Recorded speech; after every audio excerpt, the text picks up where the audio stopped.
بسم اللہ الرحمن الرحیم۔ السلام علیکم دوستوں، ادبستان میں خوش آمدید۔ اگر آپ ہمارے چینل پر نئے ہیں تو ہمارے چینل کو سبسکرائب کریں اور ساتھ موجود بیل آئیکن کو پریس کر دیں تاکہ آپ کو ہماری ہر اپڈیٹ پر وقت مل سکے۔ شکریہ۔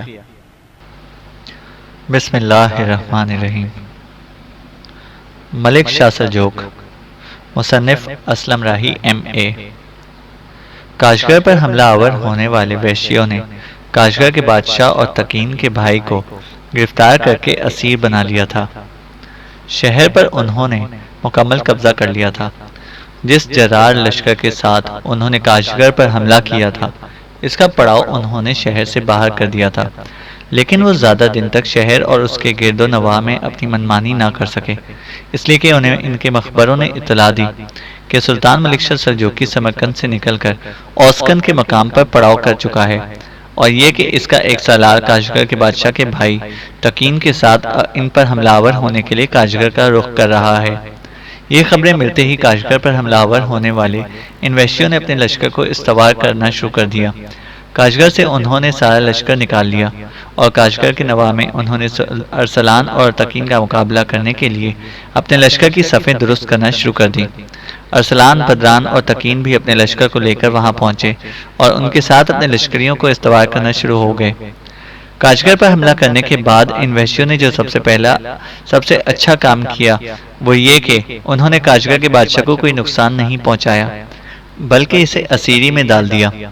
جب ارسلان اور تکین کے حملہ آور ہونے کی اطلاع پہنچی اور وہ وحشی کاشغر سے نکل کر ان کا مقابلہ کرنے کے لیے شہر کے نواح میں چلے گئے تو شہر کے اندر ایک انقلاب رونما ہوا۔ شہر کے لوگوں نے، جن کی ہمدردیاں اپنے بادشاہ کے ساتھ تھیں، انہوں نے اپنے بادشاہ کو اسیری سے نکال لیا اور رات کی گہری تاریکی میں اسے شہر سے نکال کر تکین کے لشکر کی طرف لے گئے۔ اس وقت تک دونوں لشکر ایک دوسرے کے سامنے صف آرا ہو چکے تھے، لہذا کاشغر کا بادشاہ ارسلان تکین کے پڑاؤ میں پہنچ گیا۔ دونوں لشکر جب اپنی حالت کو درست کر چکے تب حملہ آور ہونے کی ابتدا وحشیوں نے کی، اور بڑے بڑے طبل کی گہری گونج میں وہ ارسلان اور تکین کے لشکر پر ظلم و تشدد کی میزان کھڑی کرتے ہزارہا آتشی بگولوں زیست کو فنا کی بے یقینی میں ڈالتے ہوس پیشہ گھور اندھیروں اور جسموں کی دہلیز پر بدشگونی کی لہریں کھڑی کرتے ظلم کے لمبے ہاتھوں کی گھمنڈ کی طرح حملہ آور ہوئے تھے۔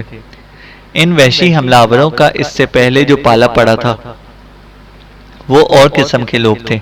اب انہیں مسلمان لشکریوں اور ان کے دونوں سالاروں ارسلان اور بدران سے پالا پڑا۔ ان کے ساتھ تکین نے بھی اپنے کام کی ابتدا کی۔ پورا لشکر ارسلان کی کمانداری میں تھا۔ دائیں بائیں حصوں میں اس کے نائب کی حیثیت سے بدران اور تکین کام کر رہے تھے۔ پھر دیکھتے ہی دیکھتے وہ پورا اور متحدہ لشکر ارسلان کی کمانداری میں اپنی جوابی کارروائی کرتے ہوئے ان وحشیوں پر اس طرح حملہ آور ہوا جیسے فضیلت و فوز مندی کا باعث بنتی فطرت کی غضبناک انگڑائی حرکت میں آتی ہے، جسے مرگ کی گہری خوابناکی میں بے قراں و جاویداں قوتیں اپنا رنگ دکھاتی ہیں، جیسے ہواؤں کے بگولوں میں ہر شے کو اڑاتے خاک کی طرح بکھیرتے ساحلوں کے لافنا پاسباں اپنے کام کی ابتدا کرتے ہیں۔ دونوں لشکروں کے اس طرح ٹکرانے سے قضا کی الغار، دکھوں کے جال اور فنا کے سیل ہر سو ناچ اٹھے تھے۔ کچھ دیر تک بڑے ہولناک انداز میں دونوں لشکر ایک دوسرے سے ٹکراتے رہے۔ پھر ارسلان اور بدران نے اپنے مخصوص کام کی ابتدا کی۔ اپنے طے شدہ لائحہ عمل کے مطابق پہلے انہوں نے فسوں خیز انداز میں خداوند قدوس کی تکبیریں بلند کی۔ اس کے بعد ان وحشیوں پر عہد رفتہ کی خونی داستانوں سے نکل کر، گہری ویرانیوں کے تموج، اجنبی وہموں کے آئین سے نکل کر، عذابوں کے نقیبوں، رقابتوں کی ساعتوں سے نکل کر، انتقامی بگولوں کے قافلوں اور بیابانوں کے تھل سے نکل کر لپکتی چھپکتی کونتی برق کی طرح حملہ آور ہونا شروع ہو گئے۔ ارسلان اور بدران کے یہ حملے ان وحشی حملہ آوروں کے لیے نئے اور ناآشنا تھے۔ اس سے پہلے کبھی انہیں اس قسم کے جنگ کے طریقہ کار سے پالا نہ پڑا تھا۔ خود تکین بھی انہی کے انداز میں اپنے لشکریوں کو حرکت پہ لاتے ہوئے دشمن پر ضربیں لگا رہا تھا۔ ان تیز حملوں کے سامنے موت بڑی تیزی سے 400 پیچ کھاتی آندھیوں کی طرح حرکت میں آ گئی تھی۔ قتل گاہوں کا مکروز میدان جنگ نحوست بھرے لمحوں میں اندھی خواہشوں کی تپش میں جھلس اٹھا تھا۔ اب صورتحال یہ تھی کہ نئے انداز میں حملہ آور ہونے کے باعث ارسلان، بدران اور تکین اور ان کے لشکری وحشیوں پر بڑی تیزی سے بادل، برکھا، میگھ، دھوپ، سایوں، خونی تعبیروں، تاپ کے روگ، موت کے سوگ، فضا کے ہجوم، بے دور شعلوں اور عذابوں کے حبلوں کی طرح چھانا شروع ہو گئے تھے۔ اب ان وحشیوں کے لیے اپنے دفاع تک محدود رہنا بھی مشکل ہو رہا تھا، اور وہ یہ محسوس کر رہے تھے کہ حملہ آوروں نے انہیں خون میں ڈوبی کتھا کہانیوں، دھڑکنوں کو آتش فشاں کرتی تلخیوں، سنگسار کر دینے والی وحشتوں، بے جہد کر دینے والے عذابوں اور وقت کے بدترین طوفانی تھپیڑوں کے اندر لا کھڑا کیا ہو۔ تھوڑی دیر تک ایسی ہی کیفیت، ایسا ہی سما رہا، پھر وہ وحشی شکست کھا کر بھاگ اٹھے۔ انہوں نے کاشغر کا رخ نہیں کیا، بلکہ جس سمت سے آئے تھے ادھر ہی اپنی جانیں بچا کر بھاگ کھڑے ہوئے۔ ارسلان، بدران اور تکین نے دور تک ان کا تعاقب کرتے ہوئے ان کی تعداد کو مزید کم کیا۔ اتنی دیر تک پڑاؤ کی حفاظت پر جن دستوں کو ارسلان نے مقرر کیا تھا، انہوں نے وحشیوں کے پڑاؤ کی ہر چیز پر قبضہ کر لیا۔ ارسلان، بدران اور تکین نے جب دیکھا کہ وحشی حملہ آور اب ان کے لیے کسی خطرے کا باعث نہیں بن سکتے، تو انہوں نے تعاقب ترک کر دیا اور اس جگہ آئے جہاں ان کے ساتھ خوفناک جنگ ہوئی تھی۔ اتنی دیر تک ارسلان کے دستوں نے دشمن کے پڑاؤ کی ہر چیز کو اپنے پڑاؤ میں منتقل کر لیا۔ جس وقت لشکر پڑاؤ کے قریب واپس آیا تو اس جگہ تکین رک گیا۔ اسے رکتے دیکھ کر ارسلان اور بدران نے بھی اپنے گھوڑوں کو روک لیا۔ پھر تکین اپنے گھوڑے سے اترا اور ارسلان کی طرف دیکھ کر کہنے لگا، امیر ارسلان، یہ سامنے میرا بھائی اور کاشغر کا بادشاہ کھڑا ہے۔ تکین اس سے آگے کچھ نہ کہہ سکا، اس لیے کہ ارسلان اور بدران دونوں فوراً اپنے گھوڑوں سے کود گئے، آگے بڑھے۔ کاشغر کے بادشاہ نے اپنے بازو پھیلاتے ہوئے باری باری انہیں اپنے ساتھ لپٹا کر ان سے بہترین اور پرجوش انداز میں معانقہ کیا۔ پھر سب مل کر پڑاؤ میں آئے، زخمیوں کی بہترین دیکھ بھال کی۔ اس کے بعد سارے لشکر کے کھانے کا اہتمام کیا گیا۔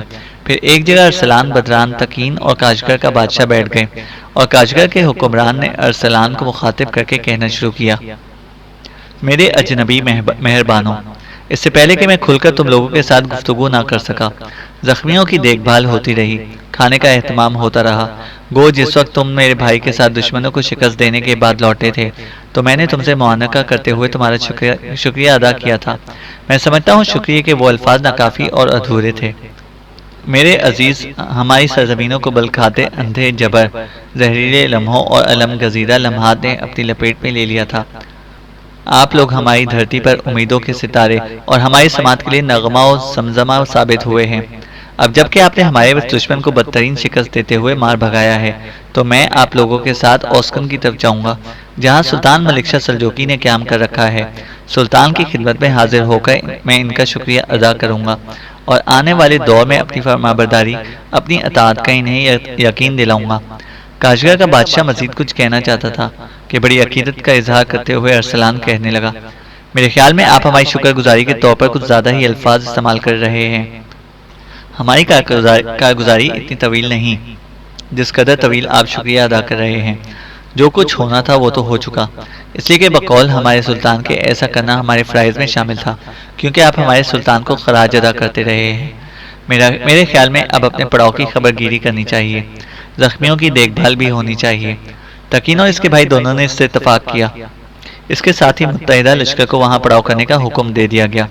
چند روز وہاں قیام کیا گیا۔ اس کے بعد لشکر اوسکن کی طرف کوچ کر گیا۔ ارسلان، بدران، تکین اور اس کے بھائی کو لے کر جب اوسکن میں اس جگہ آئے جہاں سلطان ملک شاہ سلجوقی نے قیام کیا ہوا تھا، تو سلطان نے اپنے معاہدین کے علاوہ اپنے سالاروں کے ساتھ کاشغر کے بادشاہ اور اس کے بھائی تکین کا بہترین استقبال کیا۔ سب کو سلطان اپنے خیمے میں لے گیا۔ اسی موقع پر ملک شاہ سلجوقی کاشغر کے بادشاہ کو مخاطب کر کے کچھ کہنا چاہتا تھا کہ کاشغر کا بادشاہ بولنے سے پہل کرتے ہوئے سلطان کو مخاطب کر کے کہہ رہا تھا، سلطان محترم، آپ کا رویہ ہمارے لیے ایسا ناقابل فراموش ہے جسے آنے والے وقت میں بھی ہماری نسلیں ایک گراں احسان کے طور پر یاد رکھیں گی۔ سلطان محترم وحشی اجڑے آنگنوں کے سوداگر بن کر ہماری دھرتی میں داخل ہوئے تھے۔ احساسات اور لطیفہ کے جذبات کو انہوں نے خونی الفاظ کے گرداب میں تبدیل کرنا شروع کر دیا تھا۔ آپ ہمارے ہاں ستاروں اور چاہتوں کا سندیسہ بن کر داخل ہوئے۔ آپ کی حیثیت ہمارے ہاں ایسی ہے جیسی غاروں میں گم روشنی اور غلامی کی علامتوں میں سحر کی بزم برفشاں صبح پر ہوتی ہے۔ میں جانتا ہوں میرے بھائی تکین سے کچھ غلطیاں ہوئیں۔ اس نے مجھے بتایا کہ یہ اس سے پہلے آپ سے معافی مانگ چکا ہے۔ میں ایک بار پھر اس کی طرف سے معذرت کا طلبگار ہوں۔ ساتھ ہی سلطان محترم، میں عہد کرتا ہوں کہ جب میں اور میرا بھائی کاشغر کی سلطنت کے وارث رہیں گے ہم دونوں آپ کے مطیع و فرمانبردار رہیں گے۔ میں اور میرا بھائی دونوں اپنی موت کے آخری لمحوں تک آپ کو خراج ادا کرتے رہیں گے۔ سلطان محترم، ساتھ ہی ہم یہ بھی عہد کرتے ہیں کہ جب کبھی بھی کوئی افتاد پڑے ہمارے عساکر، ہمارے لشکر ہمیشہ آپ کے لیے بہترین کارگزاری کا مظاہرہ کرنے کے لیے تیار رہیں گے۔ کاشغر کا بادشاہ جب خاموش ہوا تو سلطان نے اسے مخاطب کرتے ہوئے کہنا شروع کیا، تمہیں اب مزید کچھ کہنے کی ضرورت نہیں، تمہارے الفاظ سے خلوص اور وفا ٹپکتی ہے۔ دیکھو، تمہارے دشمنوں کو تمہاری سرزمینوں سے بھگا کر ہم نے تم پر کوئی احسان نہیں کیا، تم پہلے بھی ہمیں خراج ادا کرتے تھے، اور ایسی صورت میں جب کہ تم ہمارے خراج گزار تھے تمہاری مدد کرنا ہمارے فرض عین میں شامل تھا، سو ہم نے اپنے فرض کو ادا کیا۔ آئندہ بھی اگر تمہارے کسی دشمن نے تم پر حملہ آور ہو کر تمہیں نقصان پہنچانے کی کوشش کی تو تمہاری پکار پر اپنے لشکریوں کے ساتھ ہم کاشغر کا رخ کریں گے اور تمہاری حفاظت کا سامان کریں گے۔ سلطان کے ان الفاظ پر تکین اور اس کا بھائی دونوں خوش ہو گئے۔ پھر تکین بول پڑا، سلطان محترم، میری اور میرے بھائی کی یہ خواہش ہے کہ جب تک آپ اپنے لشکر کے ساتھ اوسکن میں قیام کریں ہم دونوں بھائی بھی اپنے پورے لشکر کے ساتھ آپ کے ساتھ رہیں۔ یہ ہمارے لیے ایک سعادت اور خوش بختی ہوگی، اور پھر جس وقت آپ یہاں سے کوچ کرنا چاہیں گے آپ سمرقند کا رخ کر لیں، ہم واپس کاشغر کی طرف چلے جائیں گے۔ سلطان محترم، اس قیام کے دوران میری آپ سے ایک التماس بھی ہے، مجھے امید ہے کہ آپ میری خواہش کو ٹھکرائیں گے نہیں۔ ملک شاہ سلجوقی نے تیز نگاہوں سے تکین کی طرف دیکھا، پھر سوالیہ انداز میں پوچھ اٹھا، تمہارا اشارہ کس بات کی طرف ہے؟ تکین نے ایک گہری نگاہ اپنے قریب بیٹھے ارسلان پر ڈالی۔ لمحہ بھر کے لیے اس نے بدران کی طرف دیکھا، پھر سلطان کو مخاطب کر کے کہنے لگا، سلطان محترم، میں نے چند یوم تک امیر ارسلان اور بدران کے ساتھ قیام کیا ہے، اور دشمن کو شکست دینے کے بعد ہم نے چند دن اکٹھے پڑاؤ میں بھی گزارے ہیں۔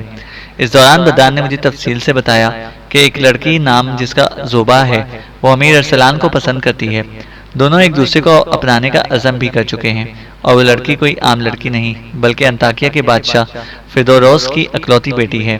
سلطان محترم، میری خواہش ہے کہ یہاں میری اور میرے بھائی کی موجودگی میں امیر ارسلان کی شادی کا اہتمام کیا جائے، ہم اس شادی میں شرکت کریں گے اور شاندار طریقے سے اپنی خوشی اور مسرت کا اظہار کر سکیں۔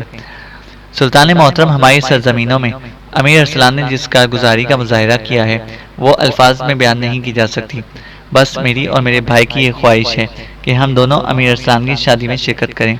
تکین کی اس گفتگو پر سلطان تھوڑی دیر تک دھیرے دھیرے مسکراتا رہا، پھر ایک گہری نگاہ اس نے تکین پر ڈالی اور اسے مخاطب کر کے کہنے لگا، میں تو ہم دونوں بھائیوں کے جذبے کی قدر کرتا ہوں، لیکن ارسلان کی شادی کا اہتمام یہاں اوسکن شہر کے نواح میں نہیں کیا جا سکتا، اس لیے کہ زوبا نام کی وہ لڑکی جو اس سے منسوب کی جا چکی ہے وہ اس وقت سمرقند میں ہے۔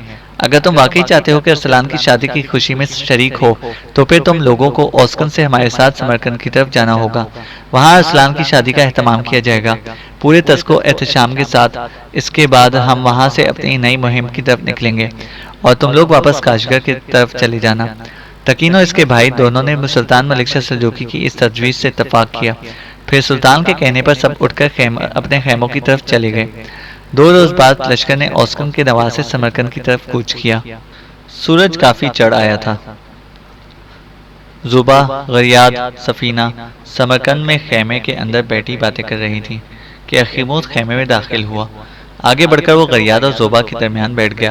کچھ دیر تک زوبا بڑے غور سے اخیموت کی طرف دیکھتی رہی، پھر اس کو مخاطب کر کے کہنے لگی، بابا، آج تو امیر ارسلان کا پتہ کرنے گئے تھے اور چپ چاپ خاموش ہو کر ہم بہنوں کے بیچ میں آ کے بیٹھ گئے ہیں، کیا کوئی خاص وجہ ہے؟ سلطان اور امیر ارسلان تو اپنے لشکر کے ساتھ میں نے سنا ہے رات کے پہلے حصے میں ہی یہاں پہنچ گئے ہیں۔ اب دیکھو سورج کافی چڑھ آیا ہے، امیر ارسلان ہم سے ملنے تک نہیں آئے، کیا کوئی وجہ ہے؟ جب تک زوبا بولتی رہی اخیموت بڑے غور سے اس کی طرف دیکھتا رہا۔ اس کے خاموش ہونے پر کہنے لگا، زوبا میری بیٹی، تمہارا اندازہ درست ہے کہ ارسلان کے یہاں نہ آنے کی ایک وجہ ہے، اس لیے کہ اسے یہاں آنے سے روک دیا گیا ہے، منع کر دیا گیا ہے۔ زوبا اس موقع پر شب کی بھیدوں بھری خاموشی کے انداز میں اخیموت کی طرف دیکھ رہی تھی۔ اس کے چہرے کی تحریروں، اس کے جذبوں کی تفصیلوں سے لگتا تھا جیسے اس کے منہ کے الفاظ نے اس کے جریدہ دل پر ماورائے بیان جدائیوں کی شاہ میں بھر دی ہوں۔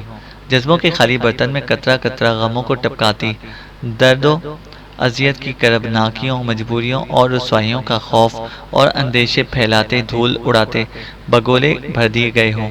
تھوڑی دیر پہلے جہاں اس کی آنکھوں میں اجالوں کے ستارے امیدوں کی کرنیں تھیں، وہاں اب پتھر کی طرح چپ درد کی شمعیں روشن ہو گئی تھیں۔ تھوڑی دیر پہلے جہاں اس کے چہرے کی حالت پھول اور شبنم کے وصال کی کیفیت سے بھی اعلیٰ و ارفع تھی، اب وہاں خود فریبی کے خواب، بے جہت کرتے عذاب اور زیست کا گہرا بنجر پن ایک دم پھیل گیا تھا۔ فکر مندی اور پریشانی میں کچھ دیر تک زوبا بول نہ سکی، بس ٹکٹکی باندھے بڑی افسردگی میں اخیموت کی طرف دیکھتی رہی۔ اخیموت مسکرایا، پھر اسے مخاطب کرتے ہوئے کہنے لگا، زوبا میری بیٹی، تم تو میری گفتگو، میرے الفاظ سے ٹوٹے ستاروں، بکھرے لمحوں جیسی افسردہ پرانے بند دروازوں کی میلی کوہنا محرابوں جیسی اس طرح اداس ہو گئی ہو، گویا تم سے کسی نے ہر شے چھین کر تمہاری حیات کو مرتاج کر دیا ہو۔ تم سے تمہاری سوچوں کے ستارے زیست کی ساری علامتیں ہی چھین لی گئی ہوں۔ بیٹی، پہلے مجھ سے وہ وجہ تو سن لو جس کی بنا پر امیر ارسلان تمہارے خیمے میں تم سے ملنے کے لیے نہیں آ سکتا۔ دیکھ بیٹی، میں بھی ارسلان کے پاس سے ہی اٹھ کر آ رہا ہوں۔ وہاں اس وقت بدران اور برسک کے علاوہ خود سلطان بھی موجود تھے۔ سلطان کے علاوہ کاشغر کا بادشاہ اور اس کا بھائی تکین بھی اس کے پاس تھے۔ اس کے علاوہ بہت سے دیگر چھوٹے بڑے سالار بھی وہاں موجود تھے۔ بیٹے، آج شام یہیں سمرقند کی اس خیمہ بستی میں تمہارا اور امیر ارسلان کا نکاح کا اہتمام کیا جائے گا۔ اخیموت کے اس انکشاف پر زوبا کی حالت بالکل بدل گئی، اس کی ادا شکنی جاتی رہی۔ لمحہ بھر کے لیے وہ خود فراموشی میں ڈوبی جا رہی تھی، جلد ہی اس کی حالت بدلنے لگی اور وہ صبح درخشاں اور بزم پرفشاں کی طرح خوشکن ہو کے رہ گئی۔ خط و خال کی رعنائی اپنا رنگ دکھا گئی تھی۔ اس خبر سے لگتا تھا کہ اس کے جسم کا ہر ریشہ کند، اس کے سارے اعضاء و جوارح شہد ہو گئے ہوں۔ اس کے چہرے پر اوس بھی نم آلود گلابوں جیسی مسکراہٹ، آغوش گل میں رقص کرتی شفاف برہنہ شہد جیسی آسودگی اور آنکھوں میں آئینے جیسی خوشیوں بھری چمک ناچ اٹھی تھی۔ دوسری جانب غریاد اور سفینہ کی حالت بھی زوبا سے مختلف نہ تھی۔ کچھ دیر تک تینوں خوشیوں کی بھری اس خبر سے لطف اندوز ہوتی رہیں۔ پھر غریاد نے اخیموت کو مخاطب کیا، بابا، سلطان نے یہ فیصلہ یہاں سمرقند میں کیوں کیا؟ کیا کوئی خاص وجہ ہوئی ہے؟ جبکہ اس سے پہلے یہ فیصلہ ہوا تھا کہ زوبا کو نظام الملک توسی اپنے ہاتھ لے جائیں گے، سلطان کی طرف سے بھائی ارسلان دلہا بن کر آئیں گے اور نظام الملک زوبا کو بیٹی کی حیثیت سے رخصت کریں گے۔ اب اس سارے لائحہ عمل کو فراموش کرتے ہوئے یہاں سمرقند کی خیمہ بستی میں ارسلان اور زوبا کے نکاح کا اہتمام کیوں کیا جا رہا ہے؟ کیا اس کی کوئی خاص وجہ ہے؟ اخیموت مسکراتے ہوئے کہنے لگا، بیٹے، یہ سب کچھ کاشغر کے بادشاہ اور اس کے بھائی تکین کے کہنے اور ان کی خواہش کے مطابق کیا جا رہا ہے۔ دراصل وہ دونوں بھائی امیر ارسلان کی کارگزاری سے بے حد متاثر ہوئے۔ جن حملہ آوروں نے ان کی سلطنت پر قبضہ کر لیا تھا، انہیں امیر ارسلان نے مار بھگایا اور ان کی سلطنت کو بحال کر دیا ہے۔ انہوں نے سلطان سے اس خواہش کا اظہار کیا ہے کہ وہ امیر ارسلان کی شادی میں شرکت کرنا چاہتے ہیں اور شادی کے سارے انتظامات بھی وہ کریں گے اور یہ شادی بہت دھوم دھام سے ہوگی۔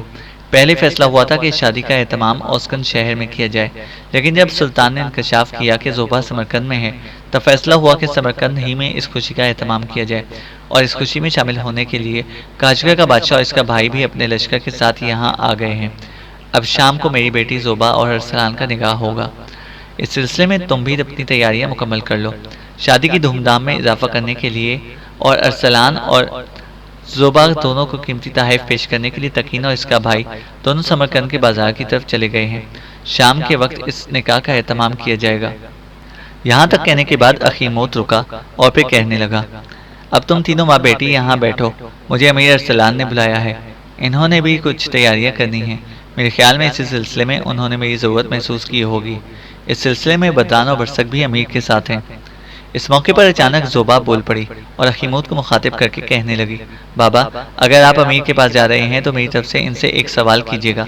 بابا، نیشا پور میں ایک بار میں نے امیر سے پوچھا تھا کہ کیا امر موسیٰ کے ساتھ اس کے نائب زکریا بلخی کا خاتمہ بھی کر دیا گیا ہے؟ اس پر امیر ارسلان نے مجھے بتایا تھا کہ امر موسیٰ کے ساتھ زکریا بلخی بھی مارا جا چکا ہے، لیکن جس وقت امیر اپنے حصے کے لشکر کے ساتھ بدران کو لے کر سمرقند سے اوسکن کی طرف روانہ ہوئے تھے تو سلطان کی طرف سے کچھ ضروریات کی کچھ چیزیں لے کر برسک ہمارے پاس آیا تھا۔ آپ بھی موجود تھے۔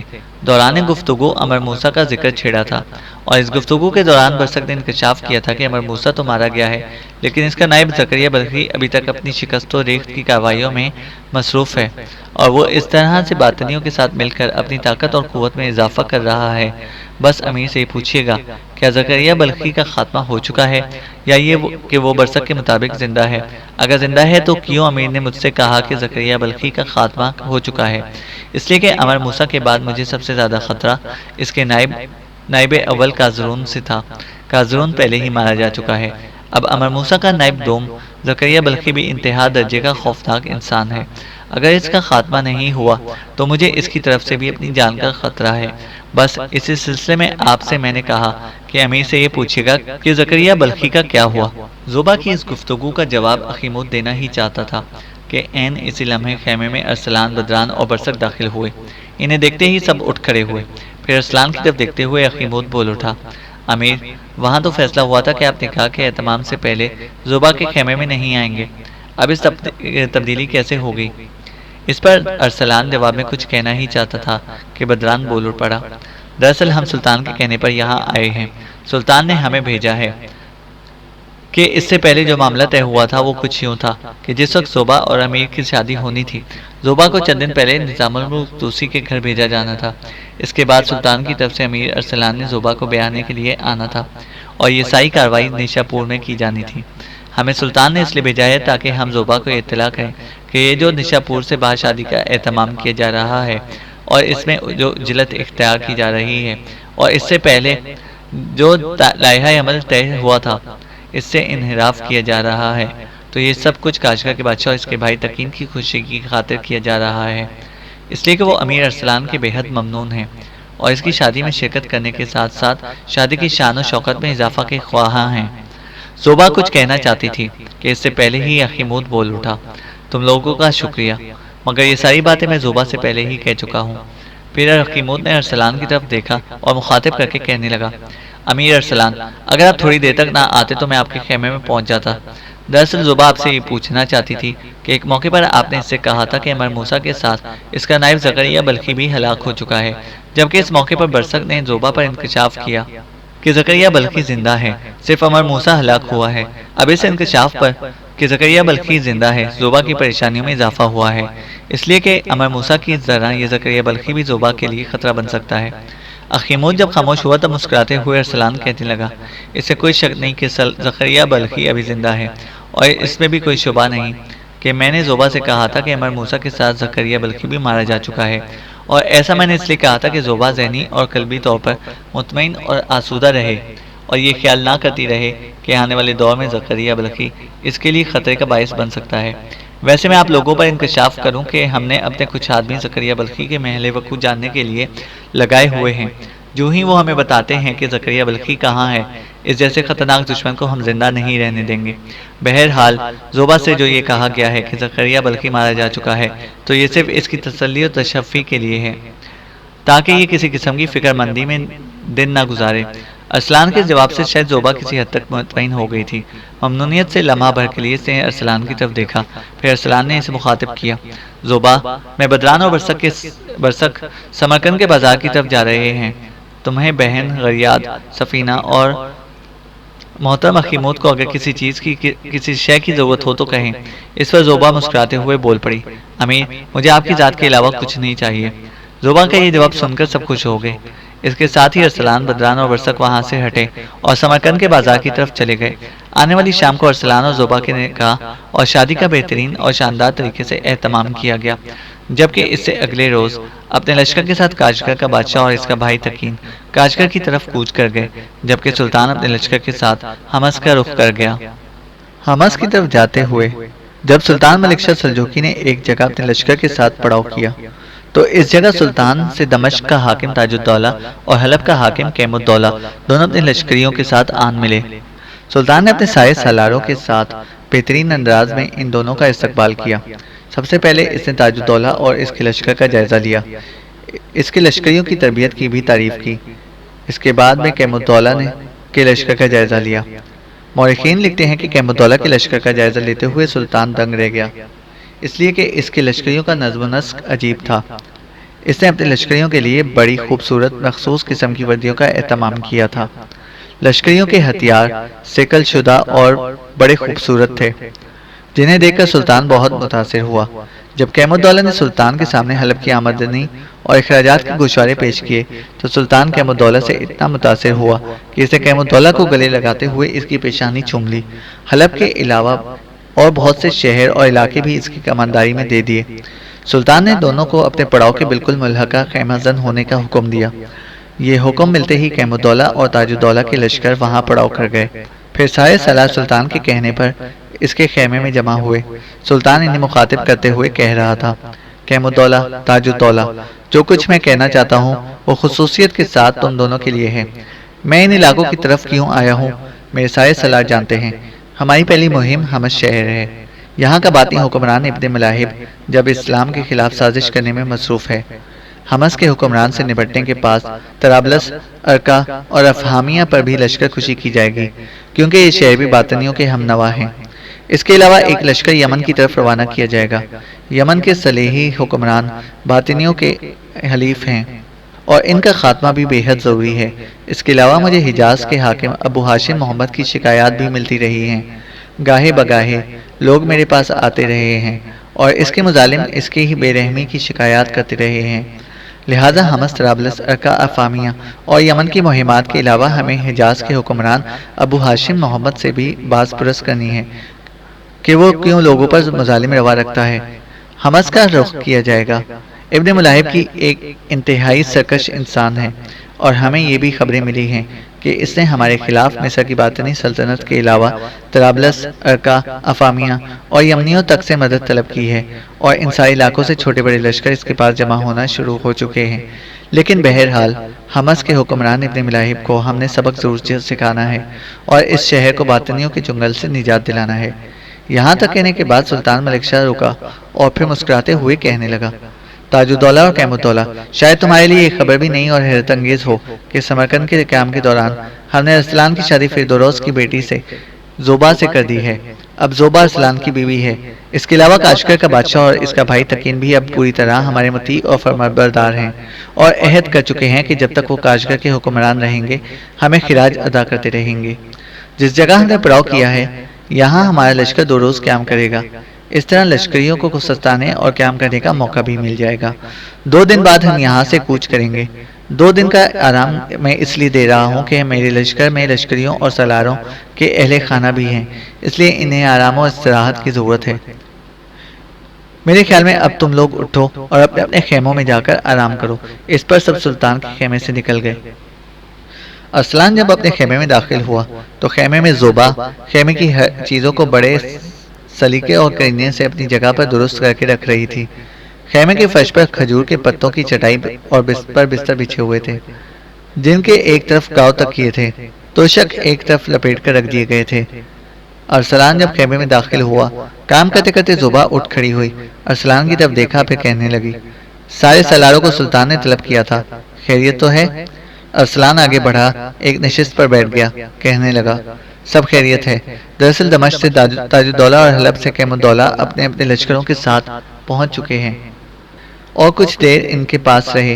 پھر سلطان نے اپنے خیمے میں آئندہ مہمات کی تفصیل بتائی۔ پھر مغرب کی نماز کا وقت ہو گیا۔ نماز ادا کرنے کے بعد میں سیدھا تمہاری طرف چلا آیا ہوں۔ ارسلان کی اس گفتگو کا جواب زوبا دینا ہی چاہتی تھی کہ خیمے میں ریاض، سفینہ اور اخیمود داخل ہوئے۔ ان کے پیچھے پیچھے ہی زوبا اور ارسلان نے دیکھا کیم الدولہ اور تاج الدولہ برسک اور بدران کے ساتھ آ رہے تھے۔ ارسلان نے اخیمود کے ساتھ اپنے خیمے سے باہر نکل کر تاج الدولہ اور کیم الدولہ کا استقبال کیا۔ برسک اور بدران بھی ان کے ساتھ تھے۔ سب خیمے میں داخل ہوئے، نشستوں پر بیٹھ گئے۔ گفتگو کا آغاز کیم الدولہ نے ارسلان کو مخاطب کر کے کیا، ارسلان میرے بھائی، گو سلطان نے اپنے خیمے میں خصوصیت کے ساتھ مجھ پر اور تاج الدولہ پر انکشاف کیا کہ تمہاری شادی فیودوروس کی بیٹی سے ہو چکی ہے، لیکن جس وقت سمرقند میں یہ شادی ہوئی اس کے چند ہی دن بعد ہمیں تمہاری اور زوبا بہن کی شادی کی خبر مل گئی تھی۔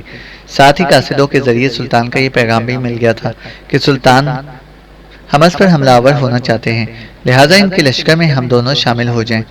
پہلے میں حرکت میں آیا، راستے میں تاج الدولہ مل گیا، پھر دونوں ہم یہاں پڑاؤ میں آ گئے۔ اس وقت تمہارے پاس آنے اور تم میاں بیوی کو زحمت دینے کا مقصد یہ ہے کہ تم دونوں کی شادی کی خوشی میں تاج الدولہ اور میں تم دونوں میاں بیوی کو کچھ تحائف پیش کرنا چاہتے ہیں۔ اس کے ساتھ ہی قیم الدولہ نے ہاتھ میں پکڑی ایک خرجین کھولی، اخیموت کے اپنے پاس بلایا اور چرمی خرجین اسے دیتے ہوئے بولا، محترم اخیموت، یہ ہماری بہن زوبا کے لیے ہے، اس میں اس کے لیے کچھ زیورات اور جواہرات موجود ہیں اور کچھ دوسرا قیمتی سامان بھی ہے۔ اخیموت نے مسکراتے ہوئے تھیلی لے لی۔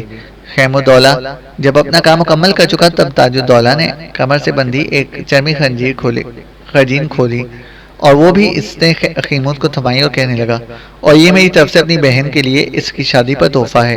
اخیموت نے مسکراتے ہوئے دونوں تھیلیاں لے کر دائیں جانب بیٹی زوبا کی گود میں رکھ دی۔ زوبا بھی فعل فور حرکت میں آئی اور وہ تھیلیاں اٹھا کر اسے ارسلان کی گود میں رکھ دی، پھر اپنی نشست پر بیٹھ گئی۔ اس موقع الدولہ اور اس کی طرف دیکھتے ہوئے تاج الدولہ بھی اٹھ کھڑا ہوا، پھر قیم الدولہ ارسلان کی طرف دیکھتے ہوئے کہنے لگا، ہم زیادہ دیر بیٹھ کر تم دونوں میاں بیوی کے لیے زحمت کا باعث نہیں بننا چاہتے، بس جس مقصد کے لیے ہم دونوں آئے تھے وہ ہم کر چکے۔ اس کے ساتھ ہی قیم الدولہ تاج الدولہ برسک اور بدران خیمے سے نکلے۔ ارسلان انہیں باہر خیمے تک سے باہر چھوڑنے کے لیے گیا۔ جب وہ چلے گئے دوبارہ اس پر نشست پر بیٹھ گیا جہاں سے اٹھا تھا، پھر زوبا کی طرف دیکھتے ہوئے کہنے لگا، یہ دونوں تھیلیاں تجھے خیم الدولہ اور تاج الدولہ سے شادی کی خوشی میں ملی ہیں اور یہ تھیلیاں تم نے میری گود میں رکھ دی ہیں، کیا میں ان کی تقسیم کا مجاز ہوں؟ جواب میں زوبا مسکرائی اور کہنے لگی، آپ ان تھیلیوں کے مالک ہیں، مجاز تو بہت دور کی بات، جیسے چاہیں خرچ کریں۔ اس پر ارسلان اپنی جگہ سے اٹھا، ایک خرجین اس نے غریات کی گود میں رکھ دی، دوسری اس نے زوبا کو دے دی، پھر اپنی جگہ پر بیٹھتے ہوئے بولا، زوبا ایک تھیلی تمہارے پاس، دوسری غریات کے پاس رہے گی۔ غریات اس میں سے جو اشیاء ہیں ان کو جس طرح چاہے استعمال کرے، اس کی مالک ہوگی، کیا اس سلسلے میں تمہیں کوئی اعتراض ہے؟ گھورنے کے انداز میں زوبا نے ارسلان کی طرف دیکھا، پھر کہنے لگی، آپ کس قسم کی گفتگو کرتے ہیں؟ ایک چھوڑ، اگر دونوں تھیلیاں آپ غریات کی گود میں رکھ دیتے تو میں آپ سے پھر بھی خوش ہوتی اور غریات کے سلسلے میں میں بے پناہ مسرت کا اظہار کرتی۔ کہتے کہتے زوبا کو خاموش ہو جانا پڑا، اس لیے کہ اسی وقت کچھ لوگ خیمے کے دروازے پر نمودار ہوئے، اندر آنے کی اجازت چاہی۔ ارسلان کے کہنے پر وہ اندر داخل ہوئے۔ وہ کھانے کے برتن اٹھائے ہوئے تھے، وہ برتن اندر رکھ کر چلے گئے۔ اس پر پانچوں اطمینان سے بیٹھ کر پرسکون ماحول میں کھانا کھانے لگے۔ 2 دن بعد لشکر نے وہاں سے کوچ کرتے ہوئے حمص شہر کا رخ کیا۔ سلطان اپنے لشکر کے ساتھ جب حمص کے قریب پہنچا تو حمص کا حکمران ابن ملاحب اپنے لشکر کے ساتھ پہلے سے شہر کے نواح میں خیمہ زن تھا۔ اس کے پاس ایک بہت بڑا لشکر تھا، اس لیے کہ حمص کے علاوہ طرابلس، افہامیہ، ارکا اور یمن کے علاوہ مصر تک سے بڑے بڑے لشکریوں کے گروہ اس کی مدد کے لیے پہنچ گئے تھے۔ ان کے آنے سے اس کی طاقت اور قوت میں خوب اضافہ ہوا، جس کی بنا پر اس نے سلطان کے ساتھ شہر سے باہر ٹکرانے کا عزم کیا تھا۔ سلطان نے بھی اپنے لشکر کے ساتھ ابن ملاحب کے لشکر کے سامنے پڑاؤ کرنے کا حکم دے دیا۔ یہ حکم ملتے ہی ابن ملاحب کے لشکر کے سامنے بڑی تیزی سے خیموں کا شہر آباد ہونا شروع ہو گیا۔ حمص شہر ارض شام کے دریائے آسی کے مشرقی کنارے پر سطح سمندر سے لگ بھگ 500 میٹر بلند کوہ لبنان اور جبل انصاریہ کے درمیان ایک نشیبی علاقے میں واقع ہے۔ خلیج فارس سے پامیرا ہو کر بحیرہ روم جانے کا آسان ترین راستہ یہیں سے ہو کر گزرتا ہے۔ بڑے بڑے شہروں مثلاً حلب، طرابلس اور افامیہ کو یہاں سے شاہراہیں جاتی ہیں۔ اس شہر کی پچھلی 5000 سال کی تاریخ اہم واقعات سے پر ہے۔ 2000 سال قبل از مسیح حمص ایک غیر معروف مقام تھا۔ شہر کی بنیاد قدیم یونانیوں کے ہاتھوں پڑی۔ اس شہر پر رومی نقشہ تعمیر کی چھاپ لگی ہوئی ہے۔ 81 قبل مسیح سے لے کر 96 عیسوی تک حمص پر ایک مقامی خاندان حکمران تھا۔ 5ویں صدی عیسوی تک عیسائیت یہاں جڑ پکڑ چکی تھی۔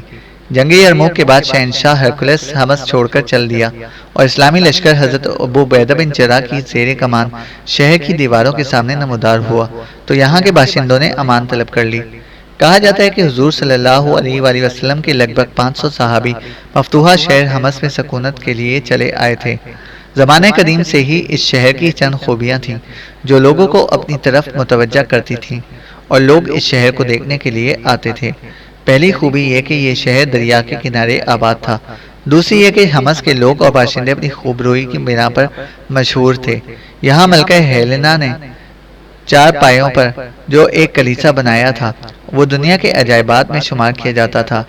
حمص کے بازاروں میں قدیم چوکوں کا فرش تھا جو اپنی خصوصیت کے لحاظ سے پوری دنیا میں مشہور تھا۔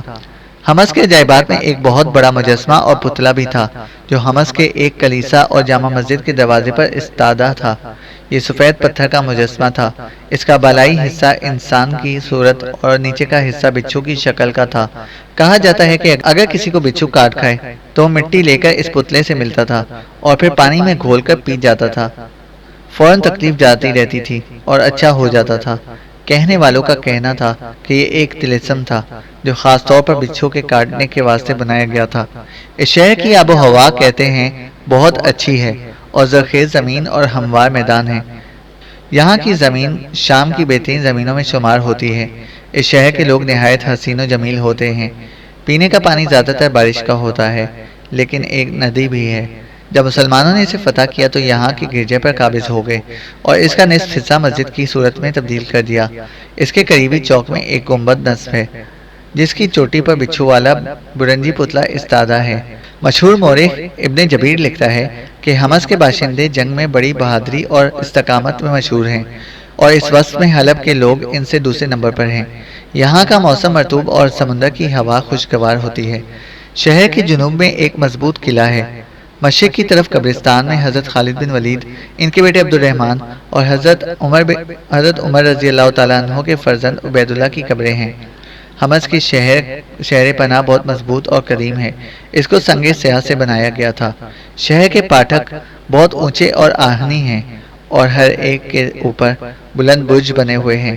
کچھ لوگ اس انکشاف پر سے اختلاف کرتے ہیں کہ حضرت خالد بن ولید حمص میں دفن ہوئے ہیں، اس لیے کہ ان کا کہنا ہے کہ حضرت خالد بن ولید نے مدینہ میں رحلت فرمائی اور وہیں دفن ہوئے، اور جو شخص حمص میں دفن ہے وہ ایک دوسرا شخص خالد ابن یزید بن معاویہ ہے جس نے حمص کا قلعہ تعمیر کرایا تھا۔ سلطان ملک شاہ سلجوقی نے شہر کے مشرق میں ابن ملاحب کے سامنے پڑاؤ کیا۔ اس دور میں حمص بھی بہت بڑا شہر تھا۔ اس کے گرد شہر پناہ انتہا درجے کی مضبوط تھی۔ جنوب میں بلند پہاڑی اور مضبوط قلعہ تھا۔ یہ شہر دمشق اور حلب کے درمیان واقع ہے اور یونانی فلسطین کے زیتون یہاں لائے اور یہاں زیتون کے باغات انہوں نے قائم کیے۔ بہرحال حمص کے نواح میں دونوں لشکر ایک دوسرے کے سامنے پڑاؤ کیے ہوئے تھے۔ ایک دن رات دونوں جانب خاموشی رہی۔ اس کے بعد حمص کے حاکم ابن ملاحب نے جنگ کی ابتدا کرنے کے لیے طبل اور نکارے بجوا دیے۔ صفیں درست ہونے لگی۔ درمیانی حصے میں حمص کا حکمران ابن ملاحب خود رہا۔ دائیں جانب اس نے مصر اور یمن کی طرف سے آنے والے لشکریوں کو رکھا۔ بائیں جانب وہ لشکری تھے جو ارکا، افامیہ، طرابلس اور دیگر باطنی شہروں سے آئے تھے۔ دوسری جانب سلطان ملک شاہ سلجوقی نے بھی اپنے لشکر کو 4 حصوں میں تقسیم کیا۔ درمیان میں سلطان خود رہا۔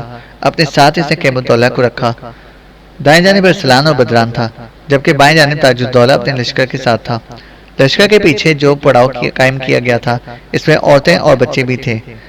ان کے لیے لشکر کا ایک حصہ علیحدہ کرتے ہوئے برسک کی کمانداری میں دیا گیا تھا تاکہ وہ اپنے پڑاؤ کی حفاظت کا سامان کر سکے۔ یہ سارے انتظامات مکمل ہونے کے بعد ابن ملاحب نے جنگ کی ابتدا کی اور وہ سرد کوہر آلود راتوں کے پرخزاں موسموں میں کالے بخار کی سی کیفیت، محرومی اور نا امیدیوں کی لہروں میں کفر سامان اتوار کے انتشار، گھبراہٹ، خوف اور دہشت میں تلخیوں اور محرومیوں بھرے عذابوں کی طرح حملہ ہو گیا تھا۔ ابن ملاحب بڑا پر امید تھا کہ اس کے ساتھ مختلف شہروں کے لشکری ہیں اور وہ سلطان کو پسپا ہونے پر مجبور کر دے گا۔ دوسری جانب ابن ملاحب کے حملہ ہونے کے بعد سلطان کے لشکر میں مخصوص اشارے کے بعد اس طرح تکبیریں بلند ہوئی جیسے آدھی رات کے آسمان پر درندوں کی طرح دھاڑتی آندھیاں اٹھ کھڑی ہو۔ پھر سلطان اور اس کے سالاروں نے اپنے کام کی ابتدا کی اور وہ ابن ملاحب اور اس کے حواریوں پر سمندری آندھیوں کے قافلوں کی طرح حملہ آور ہو گئے۔ سلطان اور اس کے سالاروں کے اس طرح حملہ آور ہونے سے دلوں پر چوٹ پڑنے لگی، سینوں میں ہوک اٹھنا شروع ہو گئی اور چیختی ہواؤں کے رقص کرتے بگولوں جیسے حملوں کے سامنے جذبے در بدر ہونا شروع ہو گئے۔ حمص شہر کا نواحی علاقہ ہجر کی سیاہ رات درندگی اور صفاقی کا شکار ہونے لگا تھا۔ ہر طرف تباہی کی آگ مایوسی کے اندھیرے کھڑے کرتی قہرمانیوں کی اندھی آتش کی طرح کھول اٹھی تھی۔ ہر شے بھوکی ننگی حیات کے بازار میں زندگی کے ہر دلکش روپ سے محروم ہونا شروع ہو گئی تھی۔ کچھ دیر تک ہولناک جنگ ہوئی۔ ابن ملاحب کی ساری غلط فہمیاں آہستہ آہستہ دور ہونا شروع ہو چکی تھیں۔ اس لیے کہ اس نے ارادہ کر رکھا تھا کہ جنگ کے شروع ہی میں وہ پیش قدمی کرتے ہوئے سلطان کے لشکر میں گھسنے کی کوشش کرے گا، لیکن یہاں معاملہ الٹا ہوتا دکھائی دے رہا تھا۔ سلطان کے لشکری بڑی تیزی سے اگلی صفوں کو رونتے ہوئے ابن ملاحب کے وسطی حصے کی طرف بڑی تیزی سے بڑھ رہے تھے۔ یہ صورتحال ابن ملاحب کے لیے بڑی ہولناک تھی۔ اب سما کچھ یوں ہو گیا تھا کہ سلطان ملک شاہ سلجوقی کے لشکری ابن ملاحب کے لشکر کے وسطی حصے تک پہنچ گئے تھے۔ یہ معاملہ یقیناً ابن ملاحب نے اپنے لیے خطرناک خیال کیا، لہٰذا اس نے پسپائی کے نعرے بجوا دیے۔ نعروں کی آواز سنتے ہی ابن ملاحب کے لشکری بھاگ اٹھے تاکہ حمص شہر میں محصور ہو کر اپنے آپ کو محفوظ کر لیں، لیکن ابن ملاحب اور اس کے لشکریوں کی بدقسمتی کے سلطان کے لشکری تو پہلے ان کے لشکر کے وسطی حصے میں پہنچ چکے تھے۔ اب جو ابن ملاحب کے لشکریوں نے بھاگ کر شہر میں داخل ہونے کی کوشش کی تو سلطان کا پورا لشکر بھی ان کے پیچھے لگ گیا۔ کچھ لشکری پہلے ہی ابن ملاحب کے لشکر کے اندر شامل ہو چکے تھے، لہٰذا سلطان کا لشکر ابھی ابن ملاحب کے لشکر کو رونتے ہوئے حمص شہر کے اندر داخل ہو گیا۔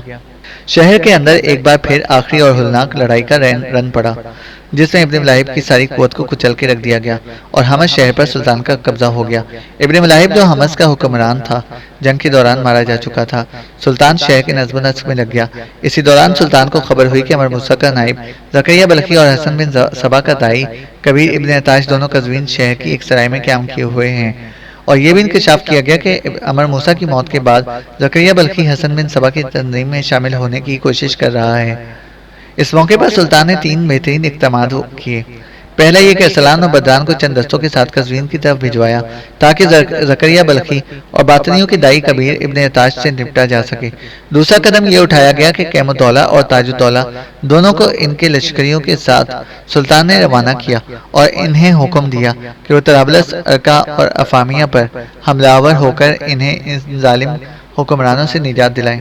تیسرا قدم سلطان نے یہ اٹھایا کہ اپنے سالار عثمان یک کو اس نے یمن کی طرف روانہ کیا تاکہ وہاں جو صلیحی نام کی باطنی حکومت ہے اس کا خاتمہ کر دیا جائے۔ خود سلطان اصفہان کی طرف چلا گیا۔ ادھر حسن بن سبا بھی بڑی تیزی سے اپنی تحریک کو ترقی دے رہا تھا۔ قلعہ الموت پر حسن بن سبا کا قبضہ آئندہ ترکتازیوں کا محض نقطۂ آغاز تھا۔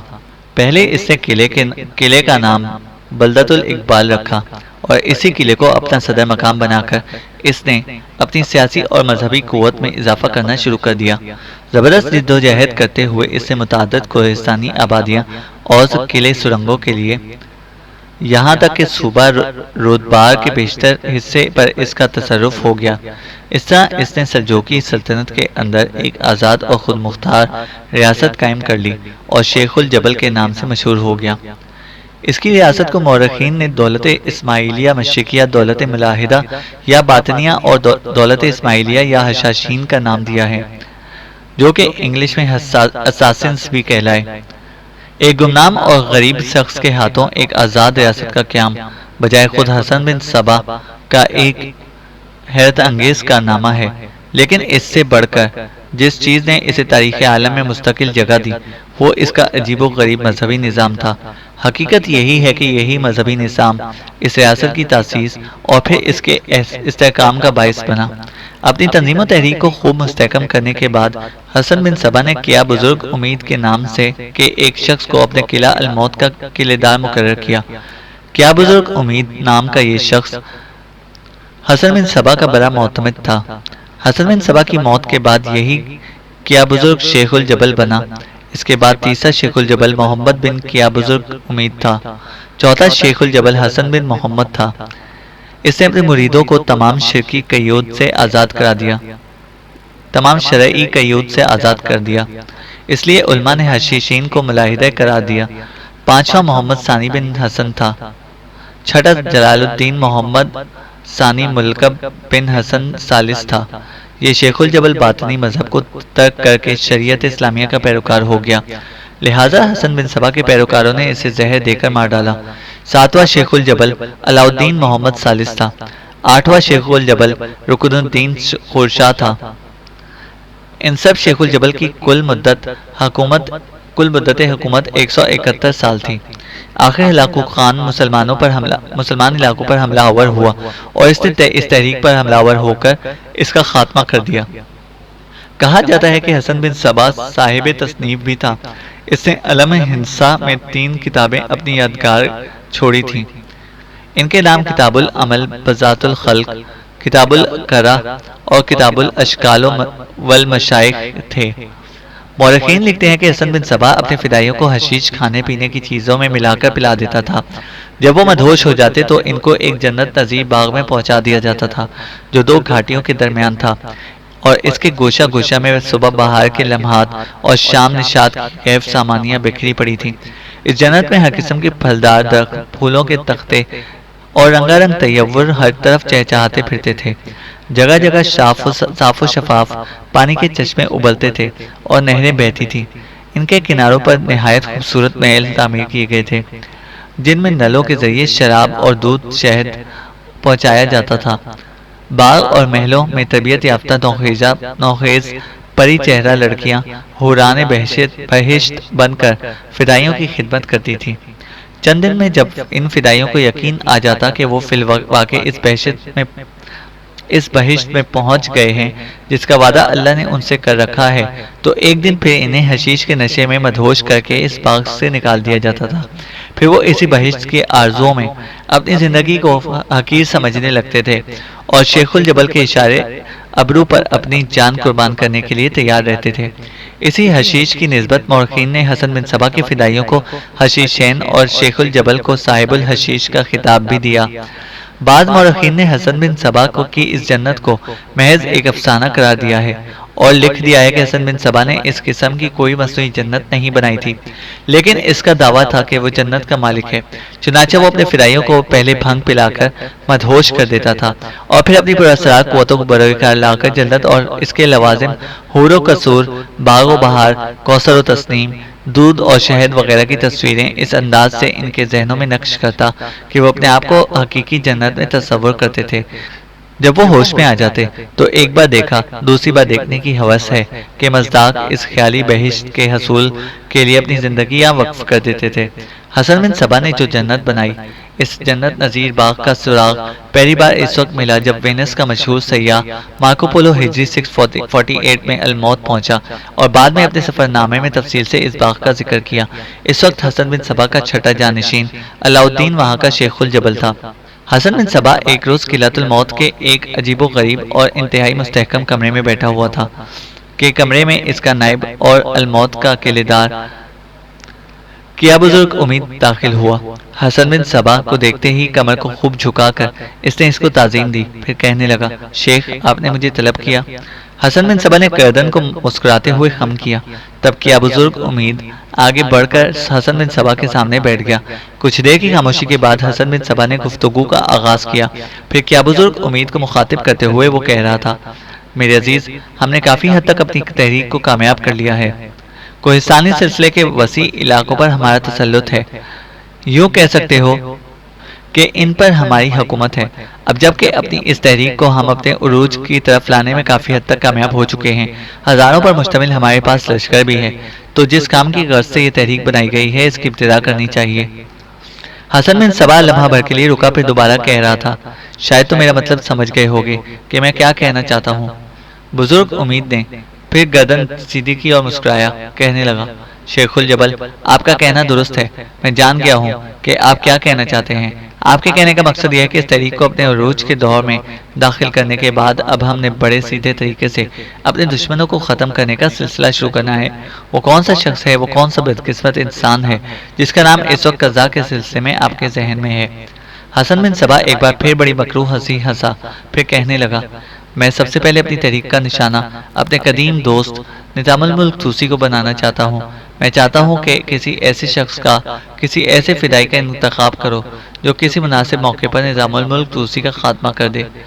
بزرگ امید تھوڑی دیر تک گہری سوچوں میں پڑا رہا، سوچتا رہا، اور اس کے بعد اجازت طلب انداز میں اس نے حسن بن صبا کی طرف دیکھا، اپنی جگہ سے اٹھا، کمرے سے باہر آیا اور وہاں جو مسلح جوان تھا اس کے کان میں خسر پھسر کی، پھر دوبارہ اپنی جگہ پر آن کے بیٹھ گیا۔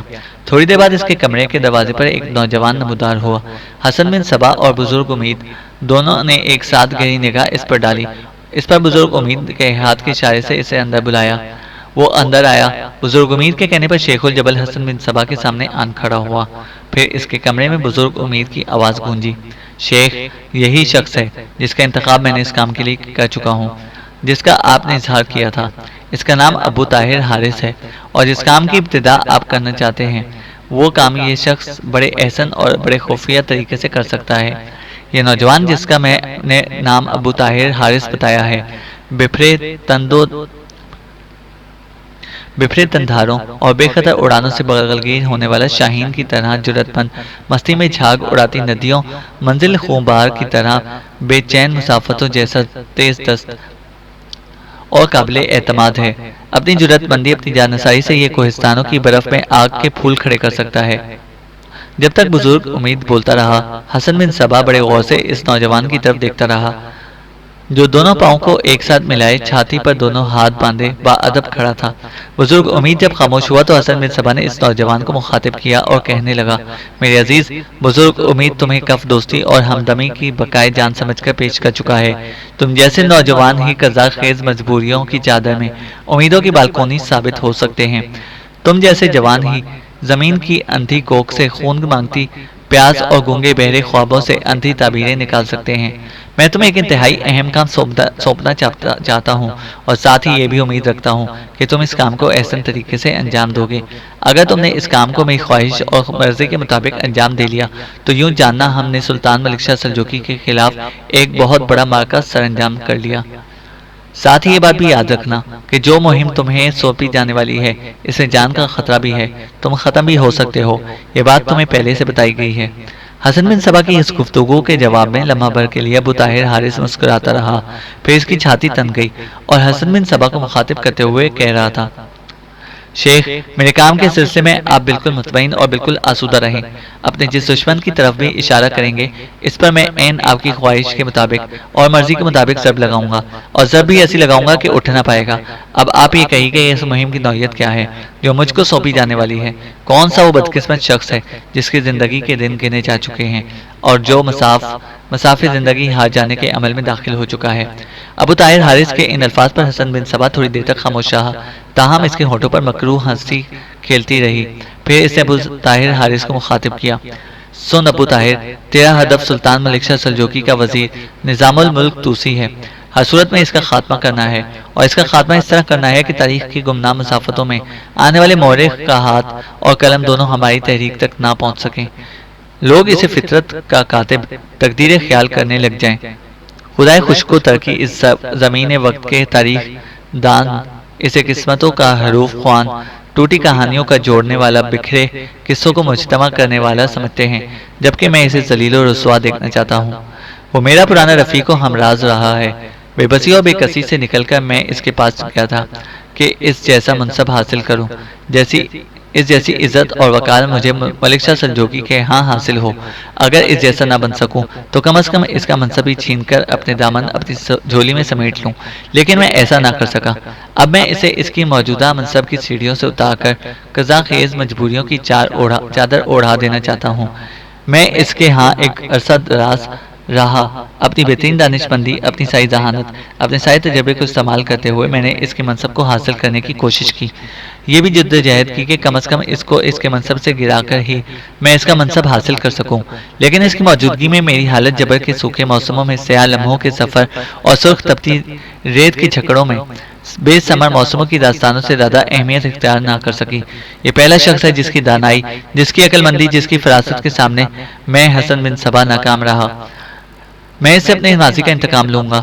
میں جب ذلیل و خوار ہو کر اس کے سامنے نکلا تو وہ اسی وقت میں نے ارادہ کر لیا تھا کہ اگر کبھی وقت آیا تو مجھے توفیق ہوئی تو اس کے منہ کو ایسی لگام ڈالوں گا کہ خیر و شر کے تفاوت تک کو بھول کر وہ اندھے ستم اور اندھیری گھٹن اور جس میں بل کھاتے زہریلے لمحوں میں زندگی بسر کرنے پر مجبور ہو جائے گا۔ لیکن اب میں اس ارادے کو ہی ترک کر چکا تھا، سوچا تھا کہ اس سے اذیتوں کے باعث بناؤں گا۔ جب وہ تکلیف میں ہوگا، ایذا برداشت کرے گا تو اس کی تکلیف میرے لیے باعث تسکین بنے گی، لیکن نہیں، اب میں نے ارادہ مکمل کر لیا ہے، مکمل طور پر اس کا خاتمہ کر دیا جائے، یہی میرے انتقام کی انتہا ہے۔ پہلے میرا ارادہ تھا کہ درد کے بستر پر جب وہ قلبی وحشت اور دل فگاری کے ساتھ پڑا رہے گا تو اس کی حالت میرے لیے قلبی سکون کا باعث بنے گی، لیکن نہیں، اب اس کا خاتمہ چاہتا ہوں، بالکل ایسے ہی جیسے خشک پودوں کی پریدہ شاخوں کو علیحدہ کر دیا جاتا ہے۔ سن ابو طاہر، اس کے لیے موت کی دف بجانے اور مرگ کی اندھی چاپ اس پر مسلط کرنے کے بعد اپنے آپ کو بچا کر بھاگ نکلنے کی کوشش کرنا، اس کی طاق میں رہو، ایک دم عام لوگوں کی طرح کسی مجمع کے اندر اس پر نہ جھپٹ پڑنا، حالات کو دیکھنا، محل وقوع کو خیال میں رکھنا اور کوشش کرنا کہ جب وہ اکیلا کہیں اپنی خیمہ گاہ سے نکلے یا کسی کام سے فارغ ہو کر اپنے خیمے کی طرف جائے تو اس کے سامنے آنا، اسے مصافحہ کرنے کی کوشش کرنا، جب وہ تمہارے ساتھ مصافحہ کرے تو چھری مار کر اس کا خاتمہ کر دینا۔ ابو طاہر حارث کے چہرے پر پرسکون مسکراہٹ تھی، کہنے لگا، شیخ آپ مطمئن رہیں، جیسا آپ چاہیں گے ویسا ہی ہوگا، میں یہاں سے نکلنے کے بعد نظام الملک توسی کے ارد گرد رہوں گا، اس کی طاق لگائے رکھوں گا، اور جب بھی مجھے مناسب موقع ملا اس کا خاتمہ کر کے اس کی موت کی اطلاع دینے کے لیے آپ کے پاس پہنچ جاؤں گا۔ ابو طاہر حارث کی اس گفتگو سے حسن بن صبا خوش ہو گیا، پھر اس نے جانے کی اجازت دے دی۔ اجازت ملنے کے بعد ابو طاہر حارث وہاں سے نکل گیا، جبکہ حسن بن صبا قلعہ الموت میں اپنے نائب اور قلعے دار بزرگ امید کے ساتھ کسی دوسرے موضوع پر گفتگو کرنے لگا۔